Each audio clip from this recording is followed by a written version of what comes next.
रवि एक निर्धन किसान था। उसके पास रहने के लिए कोई आशियाना नहीं था। इसी विपरीत परिस्थिति के कारण से वह अपने छोटे से खेत खलिहान में अपनी पत्नी, गृहिणी राधा और अपने छोटे से मासूम बच्चे के साथ जीवन यापन कर रहा था। हे सर्वशक्तिमान, यह अचानक बारिश कहां से शुरू हो गई है? इससे तो मेरी सारी अन्न की फसल और सब कुछ नष्ट हो जाएगा। अभी तक तो मैंने कटाई भी शुरू नहीं की है, और कहीं इस नीचे गड्ढे में भी पानी भर गया तो क्या होगा? हाँ जी, आप सही कह रहे हो। अगर इस गड्ढे में लगातार पानी भर गया तो फिर क्या होगा? वैसे ही हमारे पास रहने को कोई सुरक्षित जगह नहीं है। हम अपने बच्चे को फिर कहाँ पर सुरक्षा देंगे? बारिश देखो कितनी ज्यादा तेज गति से हो रही है। ऐसे तो हम किसी बड़ी मुसीबत में फंस जाएंगे। अब अविराम बारिश तो रुकने का नाम नहीं ले रही होती, जिसके कारण रवि के पूरे कृषि क्षेत्र में पानी भर जाता है।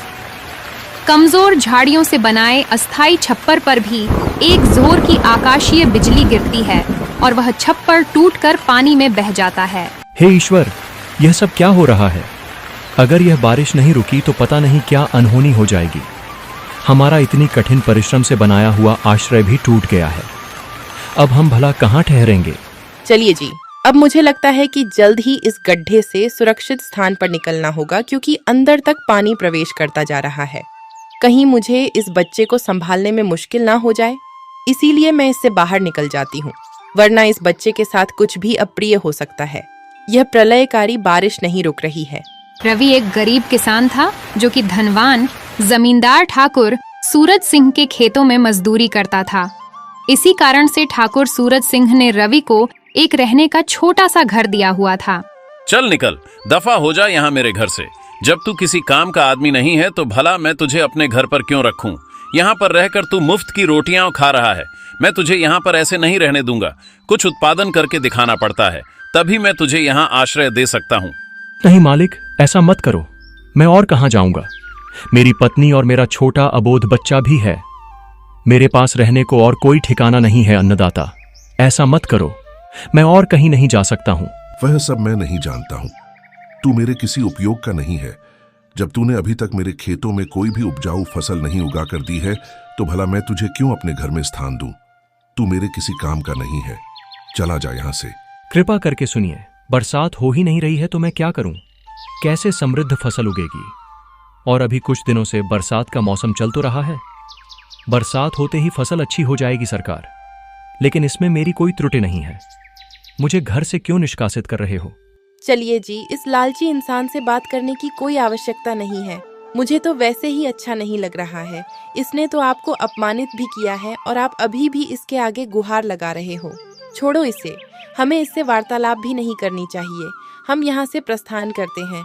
हमें रहने के लिए कोई न कोई व्यवस्था जरूर मिल जाएगी, पर ऐसे आदमी के आगे हमें बिल्कुल भी नहीं झुकना चाहिए। देखना, इसने जो आज हमारे साथ किया है, इसके साथ भी जरूर ऐसा ही होगा। यह जितना बुरा इंसान है, इसके साथ उतना ही बुरा होना चाहिए। ऐसा कहकर राधा गुस्से में रवि को अपने साथ ले जाती है, परंतु उसे खुद भी नहीं पता होता कि आखिर अब वे लोग कहां पर जाकर निवास करेंगे। अब वह घर तो हम छोड़कर आ गए हैं, परंतु अब हम कहां जा रहे हैं? हमारे पास तो उसके सिवा और कोई स्थायी निवास भी नहीं था रहने के लिए। अब हम कब तक ऐसे ही भटकते रहेंगे? कोई और घर तो है ही नहीं। भला हम ऐसे चलते कहां जा रहे हैं? अब तो कोई भी परिचित जगह नहीं है रहने को, इसीलिए अब बस मेरे पिताजी की थोड़ी सी जो पैतृक खेत की जमीन है, उसी पर चलते हैं और वहीं जाकर बसेरा कर लेंगे। कुछ भी करके वहाँ झोपड़ी लगाकर रह लेंगे। कुछ ही देर बाद रवि राधा को लेकर अपने ससुर के खेत पर आ जाता है, जो कि बहुत छोटा सा होता है। ये देखो राधा, ये मेरे ससुर जी का छोटा सा पुश्तैनी खेत है। यहाँ पर मैंने कभी खेती नहीं की। जब भी यहाँ कोई उपज नहीं हुई है, मैं हमेशा से सेठ के पास ही नौकरी करता था। तभी तो मैं आज तक यहाँ कार्य नहीं कर सका हूँ। हाँ, इस खेत के बारे में माँ जी ने मुझे बताया था कि आपके पिताजी के पास एक छोटा सा खेत है। मैं यही सोचती थी कि आपने आज तक यहाँ श्रम क्यों नहीं किया। चलिए, अब से हम दोनों मिलकर यहाँ पर परिश्रम करेंगे और जब तक यहीं गुजारा करते हैं हम। हाँ राधा, अभी तो तुम एक काम करो, यहाँ पर हमारे बच्चे को देखभाल करो। देखो गर्मी भी बहुत है और धूप भी हो रही है, ये कहीं अस्वस्थ न पड़ जाए। इसीलिए पहले मैं एक जगह खुदाई कर देता हूँ और उसके ऊपर एक घास का छप्पर लगा देता हूँ ताकि हम उसमें आराम से विश्राम कर सकें। ठीक है जी, शायद ज्यादा धूप के कारण से यह भी जाग गया है। जब तक आप छप्पर लगा दीजिए तब तक मैं इसे भी सुला देती हूँ। यह सो जाएगा तो यह हम दोनों को परेशान भी नहीं करेगा। फिर हम मिलकर सारा कार्य कर लेंगे। अब रवि उस तेज धूप में जमीन के किनारे एक बड़ा सा गड्ढा खोदता है। कुछ ही देर में रवि घास से एक बड़ा छप्पर बनाता है और उस गड्ढे के ऊपर डाल देता है। हाँ राधा, धूप से बचाव की और यहाँ पर रहने की व्यवस्था तो हो गई है। अब मैं एक काम करता हूँ। वैसे भी बरसात का आगमन हो ही रहा है। मैं अपने खेत में बड़े बड़े जल निकासी नाले बना देता हूँ ताकि जब बरसात हो तो हमारे खेत में बिल्कुल भी पानी इकट्ठा ना हो और हमारी फसल भी अच्छे से विकसित हो जाए। आज मुझे सेठ के खेत में भी ऐसे ही नाले बनाने थे, परंतु सेठ ने तो मुझे काम से ही निकाल दिया है। अब पता नहीं उसके खेत का क्या होगा। ऐसा कहकर रवि फावड़े से पूरे खेत में नाले बनाने लगता है। बेचारे रवि को उस गर्मी में इस तरह से मेहनत करता हुआ देखकर राधा को बहुत ज्यादा दुख हो रहा होता है। तभी अचानक आसमान पर जोर की बिजली चमकती है और बरसात शुरू हो जाती है। हे प्रकृति, शुक्र है मैंने नाले बना दिए हैं। उसके बाद ही यह बरसात शुरू हुई है। क्या सही समय पर आई है यह बरसात। अब देखना, जैसे ही सारा पानी हमारे खेतों से होता हुआ निकलेगा तो हमारे खेत में ढेर सारी अनाज उगेगी। हाँ जी, यह तो आप बिल्कुल सही कह रहे हैं। अच्छा हुआ जो बरसात उचित समय पर शुरू हो गई है। अब हमारे लिए सब कुछ बहुत अच्छा हो जाएगा। देखिए, हमारा बच्चा भी बरसात में कितना ज्यादा प्रसन्न हो रहा है। बहुत अच्छा हुआ जो बरसात शुरू हो गई। इस साल बारिश कुछ ज्यादा ही अतिवृष्टि और तूफानी हो गई थी, जिसके कारण रवि के पूरे खेत में पानी लबालब भर जाता है। अचानक एक जोर की बिजली घास के बने हुए छप्पर पर गिरती है और वह छप्पर टूटकर पानी में तैरने लगता है। बाप रे बाप, बारिश तो कुछ ज्यादा ही भयानक हो गई है। एक तरह से यह मेरे खेत के लिए लाभदायक साबित होगी, परंतु हमारा छप्पर टूट गया है। अब तुम क्या करोगी। हमारा बच्चा भी बरसात में भीग रहा है। बताओ। आप चिंता मुक्त रहें। हम पर जो यह कठिन दौर आया है ये गुजर जाएगा और हमें ज्यादा परेशान होने की जरूरत नहीं है। हमसे ज्यादा चिंता करने की जरूरत तो आपके सेठ को है, क्योंकि उसने हमारे साथ अन्याय किया है। हमने किसी के साथ गलत नहीं किया जो हमारे साथ गलत होगा। हाँ राधा, यह तो तुम तर्क संगत कह रही हो। सेठ का तो बहुत बुरा हाल होगा। उसके खेत में तो मैंने नाले भी नहीं बनाए थे। पता नहीं उसके खेत का क्या हाल हो गया होगा। वह तो इस समय बहुत ज्यादा व्यथित हो रहा होगा। हाँ, अच्छी बात है। उसे परेशान ही होना चाहिए। उसने हमारे साथ जितना गलत किया था ना, उसके साथ वैसा ही हो रहा है। इसीलिए तो मैं आपको कह रही हूँ, आप निराश ना हो। हमारे साथ कुछ भी गलत नहीं होगा। हमने किसी का कुछ बुरा नहीं किया है। दूसरी तरफ ठाकुर सूरज सिंह के तो पूरे खेत में पानी सैलाब की तरह भर चुका होता है, जैसे कि वहाँ कोई प्रलय आ गई हो। अरे रे, ये सब मेरे साथ क्या हो गया है। मैंने तो ऐसा बिल्कुल भी नहीं सोचा था। जब बरसात होनी थी तब तो हो नहीं रही थी, और जैसे ही मैंने रवि को काम से निकाला तो इतनी बारिश हो गई। अब मैं क्या करूं? बस यूं ही ठाकुर सूरज सिंह को तो उसके की अच्छी खासी सजा मिल रही होती है। अब यूं ही सूरज निकलता है और कुछ दिन गुजर जाते हैं। अब तो रवि के खेत में अच्छी खासी समृद्ध फसल लग गई होती है। रवि और राधा बहुत प्रसन्न होते हैं। देख रही हो राधा, हमें हमारी लगन, सब्र और ईमानदारी का कितना ज्यादा बेहतर फल मिला है। देखो तो जरा, यह इतनी सारी अनाज की पैदावार है। इसको बेचकर तो हमारे पास अच्छा खासा रहने को मजबूत घर आ जाएगा। बस अब अपनी मेहनत से उगाई हुई फसल बेचकर रवि और राधा अपना एक अच्छा सा घर खरीदते हैं और उसमें खुशी खुशी एक साथ जीवन यापन करने लगते हैं। पीयू एक अनाथ लड़की और सौतेली माँ की कहानी। पीयू अपने पिता लखन के साथ रहा करती थी। उसकी माँ उसे 1 साल की उम्र में ही छोड़कर चली गई थी। तब से उसके पिता लखन ने उसे बड़े ही नाजों से पाला पोसा था। लखन उसे किसी चीज की कमी महसूस नहीं होने देता था। वह पीयू की हर जिद पूरी करता था। पीयू भी अपने पिता से बहुत प्यार करती थी। लखन सुबह होते ही घर का काम निपटाकर अपने खेतों में मेहनत करने के लिए चला जाता था और दिन भर मेहनत करता था। वहीं पर पीयू को जब बुरा लगता था तो वहां भी गांव में घूमने चली जाती थी। जब भी वह दूसरे बच्चों को अपनी माँ के साथ देखती थी तो उसे भी अपनी माँ की याद आ जाती थी, लेकिन उसे नहीं पता था कि उसकी माँ उसी छोड़कर चली गई है। पीयू खड़े खड़े अपने एक दोस्त को अपनी माँ के साथ देखती है। वहां उनकी बातें बड़े ही गौर से सुन रही थीं। मेरे गांव के सभी दोस्तों की माँ है, वहाँ उनसे कितना प्यार करती है। मेरी माँ पता नहीं कहाँ है। आज शाम को ही बापू से पूछूंगी। मुझे भी मेरी माँ से बात करनी है। सभी की माँ कितनी प्यारी है और उनको गांव में घुमाती है, डांटती भी है। मुझे भी मेरी माँ चाहिए। शाम हो चुकी थी और लखन भी खेतों से काम करके अपने घर पर आ जाता है। जैसे ही वह घर आता है तो पीयू उससे सवाल जवाब करने लगती है। बापू, मैं आज गांव में घूमने गई थी तो मैंने देखा मेरे सभी दोस्तों की माँ है और वह उनको बड़े ही प्यार से रखती है, उनको डांटती भी है। मेरी माँ कहाँ है? बापू, मुझे भी उनसे मिलना है, बात करनी है, उनके साथ घूमना है। बेटा, तेरी माँ भगवान जी के पास है, वहीं से वह तुझे देख रही है और उनसे तेरे लिए प्रार्थना भी करती हैं। जिस तरह तू उनको याद करती है ना, उसी तरह वो भी तुझे याद करती है। लेकिन बापू, वो नीचे क्यों नहीं आती? मेरे पास मैं उनको कितना याद करती हूँ ना। मेरे दोस्तों की माँ तो उनके साथ ही रहती है ना, पर वो मेरे साथ क्यों नहीं रह सकती? आप उनसे बोल दो ना, वो आ जाए मेरे पास। नहीं बेटा, अब वो नहीं आ सकती। भगवान जी उनको साथ लेकर कर गए हैं, पर वो मुझसे बोलकर गई है कि आप मेरी पीयू का ख्याल रखना और उसे मेरा भी प्यार देना।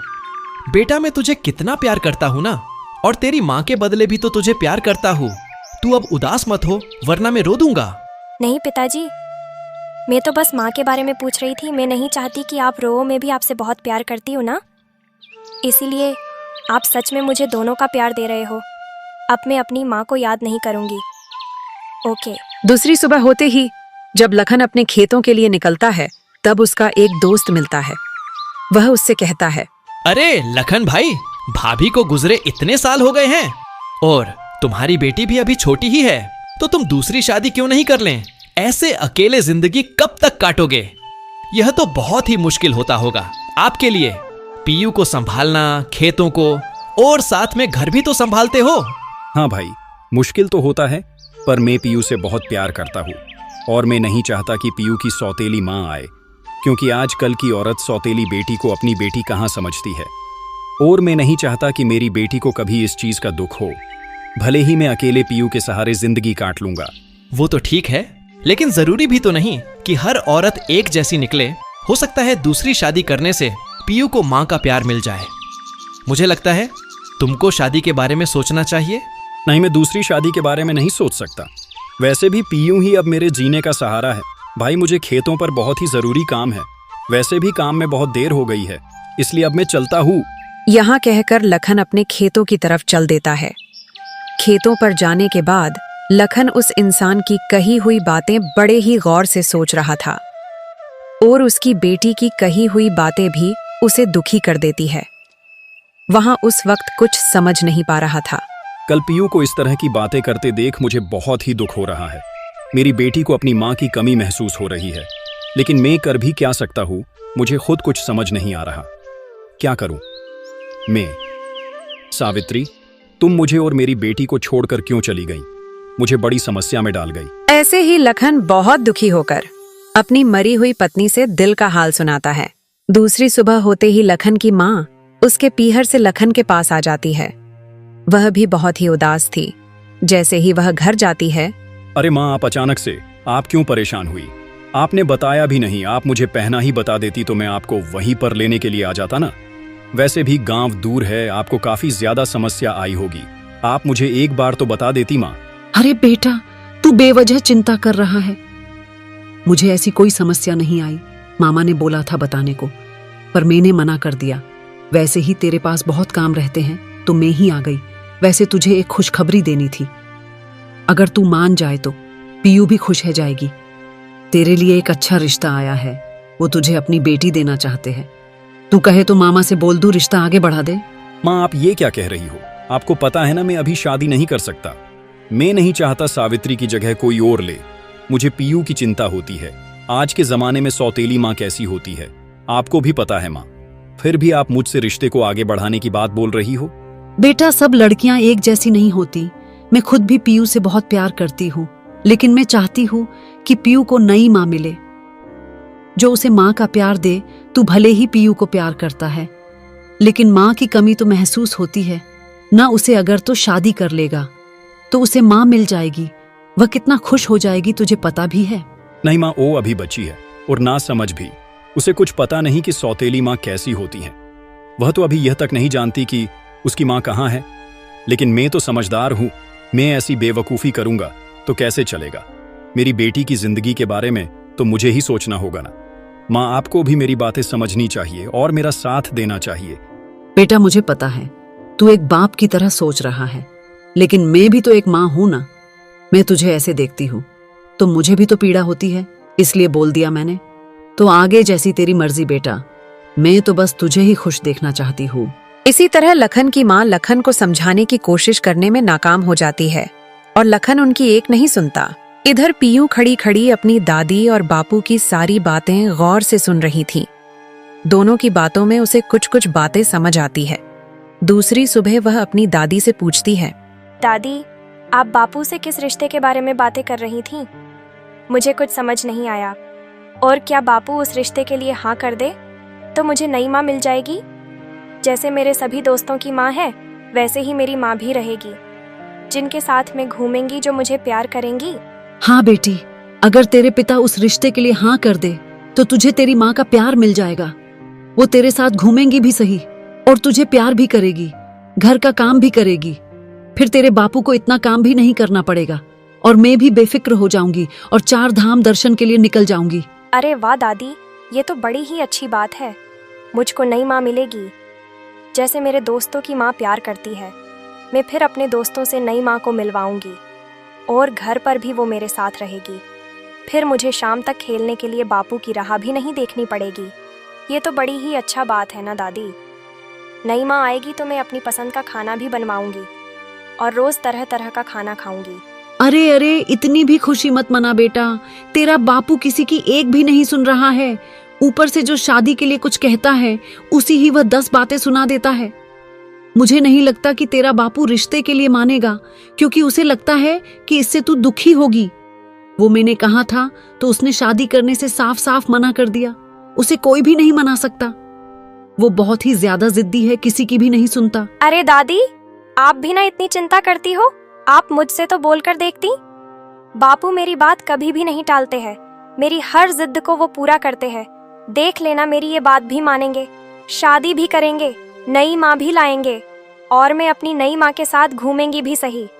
आप देखना। अच्छा, अब मैं खेतों पर उनको मनाने के लिए जाती हूँ, आप अपना ख्याल रखना। यह कहकर पीयू अपने बापू को मनाने के लिए खेतों की तरफ चली जाती है।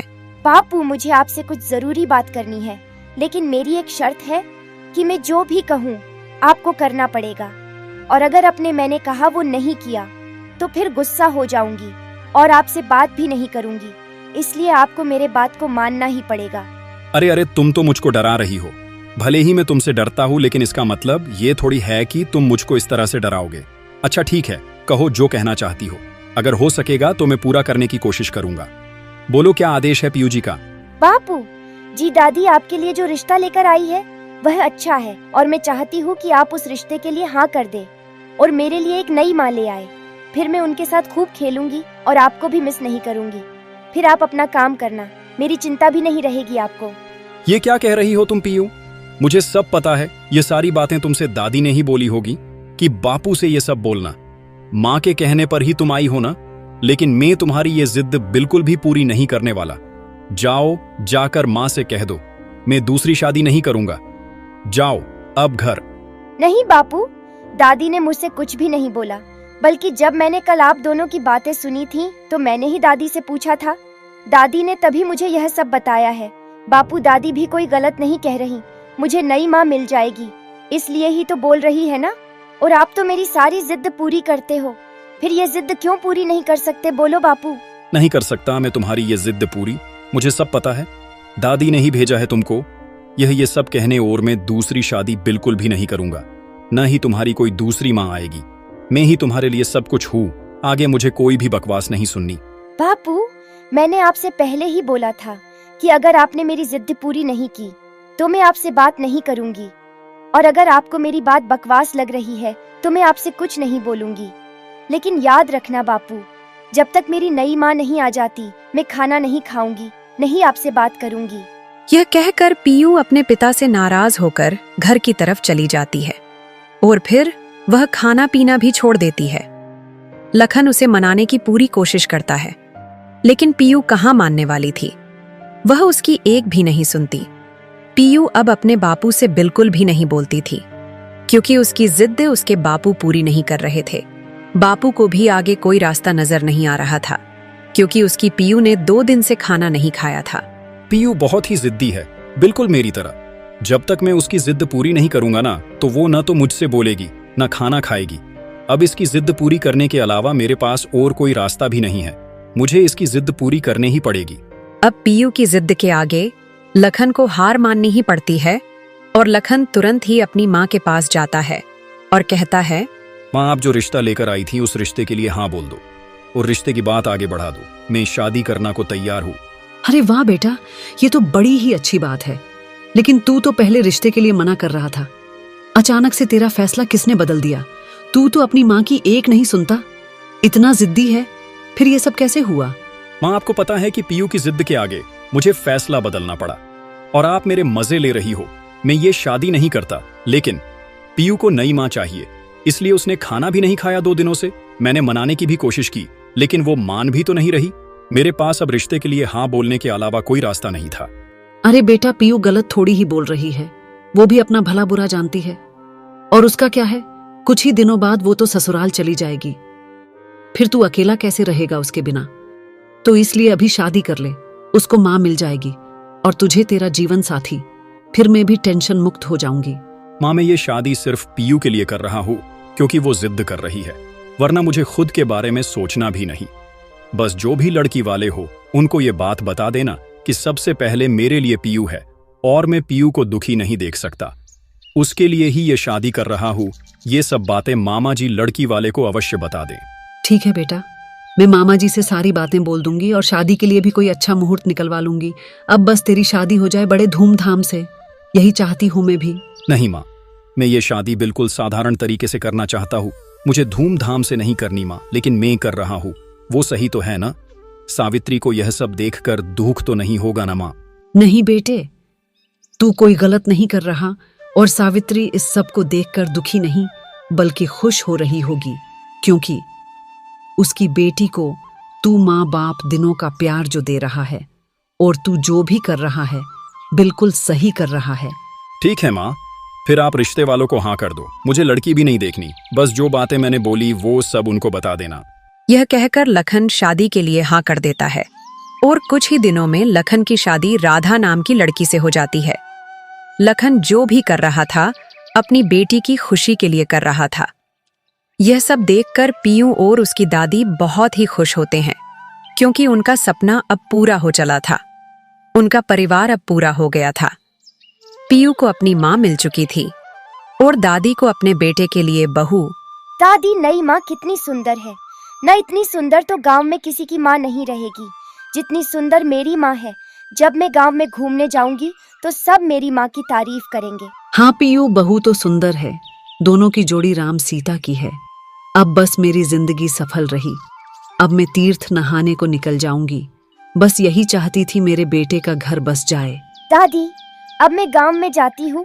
अपने दोस्तों को नई माँ के बारे में जो बताना है वो मुझे चिढ़ाते थे। अब मेरे घर भी माँ आ गई है, अब मुझे कोई नहीं चिढ़ाएगा। अभी जाती हूँ गांव में और बताकर आती हूँ। यह कहकर पीयू गांव में अपने दोस्तों को नई माँ के बारे में बताने के लिए जाती है। अरे चिंकी, तुझे पता है मेरी नई माँ कितनी सुंदर है?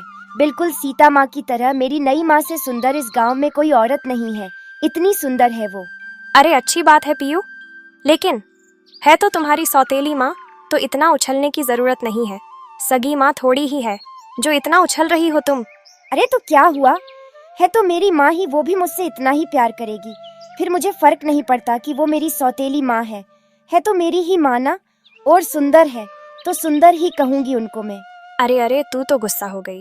मैं तो इसलिए बोल रही थी कि सौतेली माँ कभी सगी माँ का प्यार नहीं दे सकती, वो तो बस काम ही करवाती है।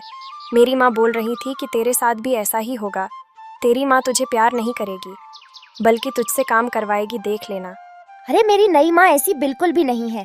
उनको पता है मैंने काम नहीं किया है, इसलिए वो मुझसे प्यार ही करेगी। तुम तो मुझसे जलती हो, क्योंकि मेरी माँ इस गांव की सबसे खूबसूरत माँ है, इसलिए। दूसरी सुबह लखन राधा से कहता है, देखो राधा, पीयू मेरे लिए अत्यंत प्रिय है और मैंने यह शादी सिर्फ उसकी खुशी के लिए की है ताकि उसे माँ का प्यार मिल सके। मुझे उम्मीद है कि तुम उसे माँ का प्यार जरूर दोगी। जी बिल्कुल, मुझे पता है पीयू आपकी प्यारी है। मेरे घर वाले भी यही बोलते हैं कि उसे माँ का प्यार देना। मैं उसे माँ का प्यार देने की पूरी कोशिश करूंगी, आप चिंता न करें।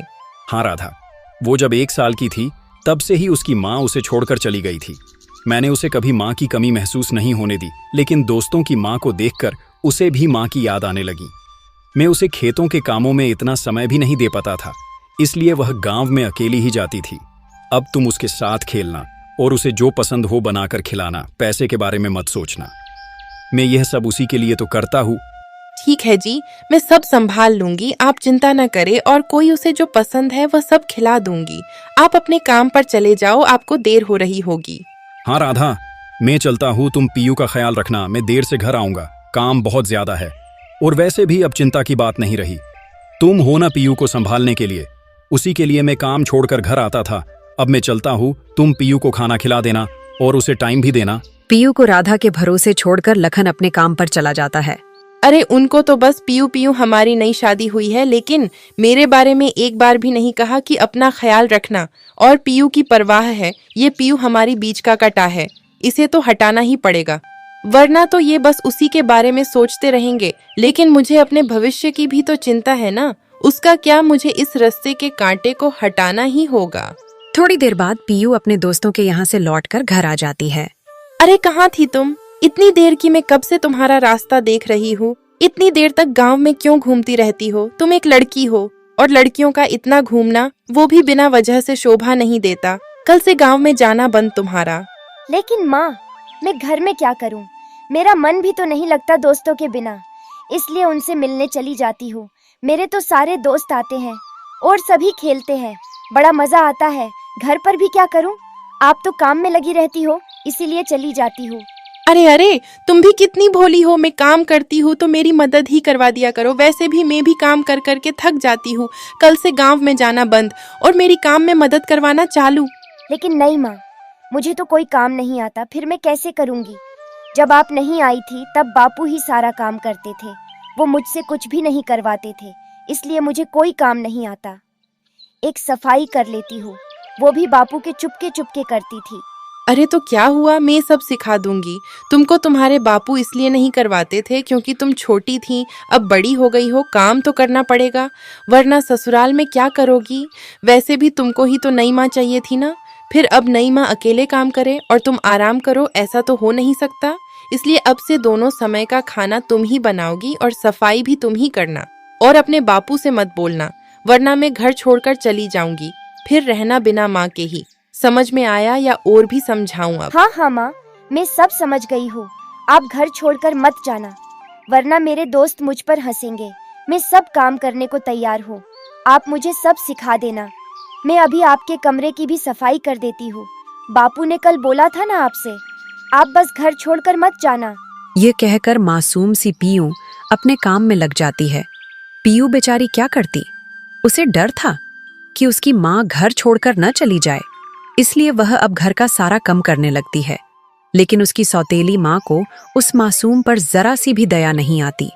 पीयू अपने बापू से भी कुछ नहीं कहती थी, लेकिन वहां मायूस रहती थी। ऐसे ही कई समय व्यतीत होता है। एक दिन की बात है जब पीयू को भूख लगती है। वहां बाहर का काम निपटाकर अपनी माँ से कहती है, माँ, मुझे भूख लग रही है। सुबह सुबह काम भी बहुत होता है, आप मुझे खाना बना दो। मुझे चक्कर आ रहे हैं माँ, भूख भी जोरों की लगी है। अरे अरे, तू तो मेरे सर का बोझ है, पता नहीं क्यों सर पर ही बैठी रहती है। थोड़ा काम किया नहीं कि महारानी को भूख लगने लगती है। मैं क्या तेरी नौकर हूँ जो दिन रात तेरी ही सेवा में लगी रहूं? चल दफा हो और यहाँ से चली जा, हो सके तो उस घर से भी चली जा। वैसे भी तू मेरी जिंदगी का कांटा ही है। हाँ, आप ये क्या कह रही हो? मैं कहाँ जाऊँ? मेरा तो आप दोनों के अलावा कोई भी नहीं है। एक नानी है, वो भी बीमार रहती है। दादी तो तीर्थ यात्रा पर चली गई। अब मैं जाऊं तो जाऊं कहाँ माँ? अरे तो अपनी नानी के यहाँ ही चली जा, लेकिन मेरी जिंदगी से दफा हो जा और फिर कभी भी लौट कर मत आ जाना। मुझे अब तेरी शक्ल तक नहीं देखनी। मनहूस कही की, पहले तो अपनी माँ को खा गई, अब मेरी जिंदगी में शनि की तरह बैठी है। चल निकल ये से। ठीक है माँ, मैं ये घर छोड़कर नानी के यहाँ जा रही हूँ, लेकिन मुझे बापू और आपकी बहुत याद आएगी। अगर आपको मेरी याद आए तो आप मुझसे मिलने आ जाना। यह कहकर पीयू अपने पिता से मिलने खेतों पर जाती है और उनसे कहती है, बापू, आप अपना और माँ का ख्याल रखना। मैं नानी के यहाँ पर जा रही हूँ और आप मुझे याद मत करना, क्योंकि मुझे यह अच्छा नहीं लगता। मुझे नानी की याद आती है। मैं अब से उन्हीं के पास रहूंगी। ये तू क्या कह रही है पीयू? आज से पहले तो तूने नानी को याद नहीं किया और आज अचानक से तुझे क्या हो गया है? तेरा माँ ने कुछ बोला क्या? तुझे मुझे बता, मैं उससे बात करता हूँ। कहाँ क्या उसने कुछ? नहीं पिताजी, माँ ने तो कुछ नहीं बोला और वो तो मना कर रही थी, पर मुझे जाना है बस नानी के यहाँ। आप अपना ख्याल रखना। मुझे आपकी याद आएगी तो मिलने आ जाया करूंगी। अब मैं चलती हूँ। लखन गुस्से में घर की तरफ चल देता है, क्योंकि वह समझ जाता है पीयू के घर छोड़ने के पीछे राधा का ही हाथ है। अरे बापू तो गुस्से में लग रहे हैं। उनका गुस्सा बहुत ही बुरा होता है। कहीं वह नई माँ को घर से ना निकाल दे। मुझे फिर से घर जाना ही होगा। ये कहकर पीयू अपने घर की तरफ चल देती है। तुम्हारी हिम्मत कैसे हुई मेरी बेटी को कुछ भी कहने की? मैंने तुमसे शादी इसलिए नहीं की थी कि मेरी बच्ची को घर से निकाल दो। घर से तो अब तुम निकलोगी और अब अपने पीहर ही रहना। जहां तक मुझे पता है, तुम्हारी इस हरकत से वो भी तुमको अपने पास नहीं रखेंगे। तुम हो ही इस लायक। अरे आप ये क्या कह रहे हो और इतना गुस्सा क्यों आ रहा है आपको? मैंने क्या किया है जो मैं घर से निकालूं? आओ, आप अब थोड़ा शांत हो जाओ, तभी तो मैं आपको समझा पाऊंगी कुछ। अरे क्या समझाएगी तू? तू मेरी पत्नी कहलाने के लायक नहीं है। मेरी बेटी के साथ तू क्या करती होगी मुझे क्या पता। मैं तो खेतों पर ही रहता हूँ और तेरे भरोसे उसे छोड़कर जाता हूँ। वो तो नई माँ से इतना प्यार करती है कि तू कुछ बोलती भी होगी तो वो नहीं कहेगी। अब तू इस घर से अभी के अभी दफा हो जा, निकल ये से। अरे बापू, गुस्सा क्यों करते हो इतना? माँ ने ऐसा कुछ भी तो नहीं कहा मुझे। वो तो मुझसे माँ की तरह ही प्यार करती है। अगर आपको ऐसा लगता है कि उन्होंने जाने को बोला, तो अब मैं नानी के यहाँ नहीं जा रही। वैसे भी मैं तो आपसे मजाक ही कर रही थी। आप तो गुस्सा ही हो गए। ये भी कोई मजाक है पीयू? तू ऐसा मजाक कैसे कर सकती है? तुझे पता है ना मेरा गुस्सा, फिर भी तूने ऐसी हरकत की। मुझे माफ कर दो राधा, मैंने तुमसे इस तरह से बात की इसलिए। अरे पिताजी, मैं घर में बोर हो रही थी इसलिए मैंने ऐसा मजाक किया। अब आप खेती पर जाओ, मैं ऐसा मजाक नहीं करूंगी। यह सब बातें बोलकर पीयू बड़े ही अच्छे से बात को संभाल लेती है। इधर राधा को भी अपनी गलती का एहसास होता है। है भगवान, मैं क्या अनर्थ कर रही थी। मैं इस मासूम बच्ची के साथ कितना गलत कर रही थी जो मुझसे इतना ज्यादा प्यार करती है। शाम को पीयू अपनी माँ से कहती है, हाँ, आप चिंता मत करो। थोड़े दिनों बाद मैं बिन बताए घर से चली जाऊंगी और बापू को पता भी नहीं लगने दूंगी। नहीं बेटा, अब घर से तू कहीं नहीं जाएगी। तू मेरी लड्डो जो है, तू तो सच में मेरे दिल का भी टुकड़ा बन गई है। अब तू अपनी माँ को छोड़कर कहीं भी नहीं जाएगी। ये बात सुनकर पीहू खुशी के मारे झूम उठती है। सच में माँ, आप अब नहीं चाहती कि मैं घर छोड़कर जाऊं? हाँ, बिल्कुल भी नहीं चाहती। अब तो तू मेरी राजकुमारी बेटी है। अब से तू कोई काम भी नहीं करेगी और तुझे तो मैं पढ़ा लिखा कर डॉक्टर बनाऊंगी। अब राधा पीयू को दिल से अपना लेती है, क्योंकि पीयू ने दिल से रिश्ता निभाया जिसने एक कठोर माँ में ममता जगा दी।